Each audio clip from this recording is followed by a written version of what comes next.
We turn now to something that seems to be happening a lot these days at American airports. This time it was a DHL cargo jet that made a fiery landing last night in Los Angeles with all of its tires blowing out as it touched down. Here's senior transportation correspondent Kris Van Cleave.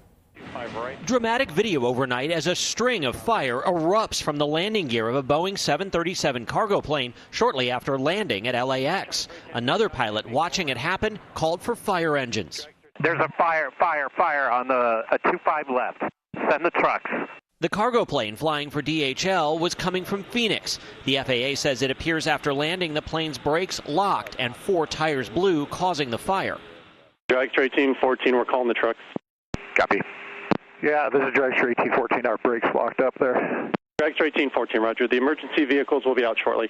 DHL called it a brake overheat that resulted in no injuries, but it is the latest in a series of notable tire blowouts involving airliners.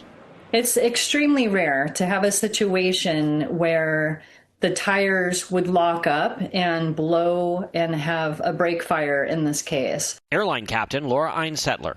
We would want to squash that fire as fast as possible because above the landing gear we have the fuel tanks. At least 6 airliners have blown tires so far this month, 4 at Chicago O'Hare, including just yesterday. A pilot noticed a tire issue on this American Airlines flight as it was taxiing to the runway. And Kris, we're learning more tonight about what was going on in the control tower back in March before that deadly runway collision at New York's LaGuardia Airport. What do we know?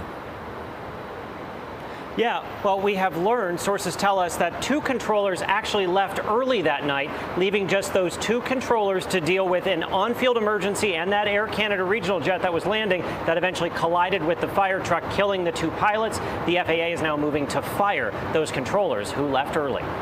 And Kris, something else we're just getting in now. Word of more communication issues today between the president's helicopter, Marine One, and air traffic controllers at Reagan National Airport outside D.C.